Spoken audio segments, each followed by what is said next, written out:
All right, I'm not going to lie. This took me a little bit to understand. Activity 1.4, the T-Rex dig. So, with this, in the T-Rex dig game, players place the bones of their dinosaur horizontally or vertically on a coordinate grid. This is kind of like Battleship. I mean, Battleship. Players then take turns guessing the location of each other's dino bones using coordinates. Once a player has located all of the other player's dino bones, the game is over. You sunk my dinosaur. Let's look at a sample game board and questions that might be asked to uncover all the dino bones. Use the game board to answer questions about the T-Rex fossils. Each grid line is 1 foot long. So if I look, this is the skull, and it goes from here to here. This is the femur, the longest leg bone. It goes from here to here. Here is a tooth. Here is a footprint mold. Here is an arm. Okay. And then there's all those points in between that you have to get. The first question they ask is, how long is the T-Rex's skull? Write an absolute value equation to justify your answer. So it starts down here at B, and B would be -5, -2.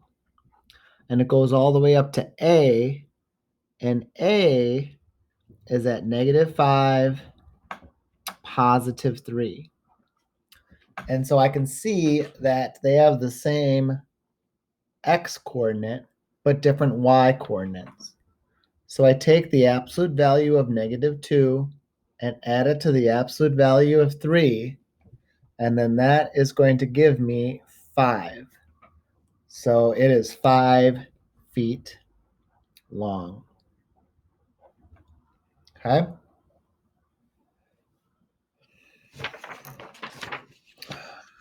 The next question says, how many coordinates must be guessed to completely uncover the skull? So 1, 2, 3, 4,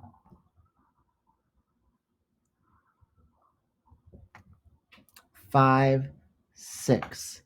There are 6 points or 6 coordinates that must be guessed.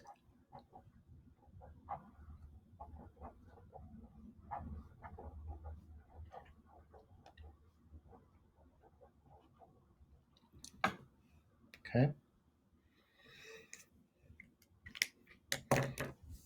Next question.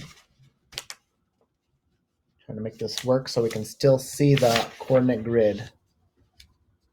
Next question is, how long is the T-Rex's femur? Write an absolute value equation to justify your answer. So the femur starts at M right here, which is -2, -2, and then it goes down 1, 2, 3, -3. And then it goes to N, which is +2, and then it goes down -3.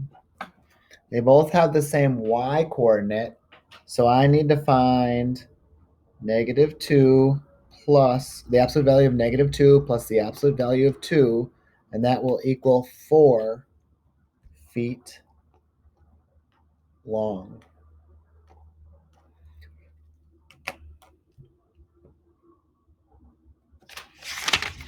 Next question.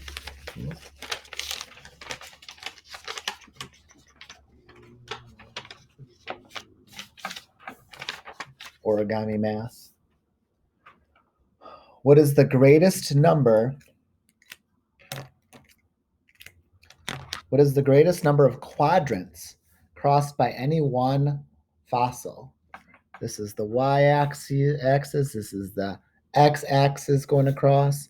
Up here in this area, this is quadrant 1. Then it goes counterclockwise, the opposite of a clock. So this is quadrant 2. This is quadrant 3. And then this is quadrant 4. Okay? And so now, what is the greatest number of quadrants crossed by any one fossil? So if I look and put my line here for my x-axis and I put my line here for my y-axis, the skull is in quadrants 2 and 3. That's 2 quadrants. The femur is in quadrants 3 and 4. That's 2 quadrants. The tooth is right on the x-axis, so it's not on or in any quadrants. The footprint mold is in quadrant 1, so it's just in 1 quadrant. The arm, which is this one up here, is in quadrant 1 and quadrant 2, so it's in 2 quadrants. So the greatest number of quadrants crossed by any one fossil is 2 quadrants.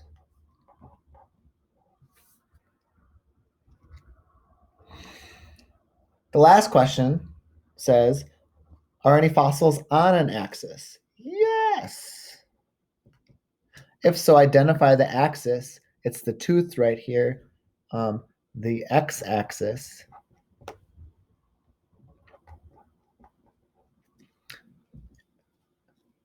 The fossil, the tooth, and the coordinates of the fossil. The coordinates of the fossil. Well, it's on 3, 0 for point K, and then it's on 4, 0 for point L. Okay.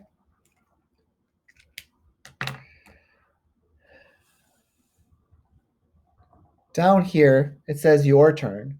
Use the graph paper provided at the end of the lesson. Use the bottom grid to plot and label your 5 fossils. You may want to label some of the coordinates to help you as you play the game. Use the top grid to record the coordinates you ask of your partner. Then, as you play the game, there are these things right here. At this juncture, I do not need you to play the game, but that might change depending on me considering this game and seeing if there's a way for you to do it. All right. Toodles for now. That is the end of 1.4.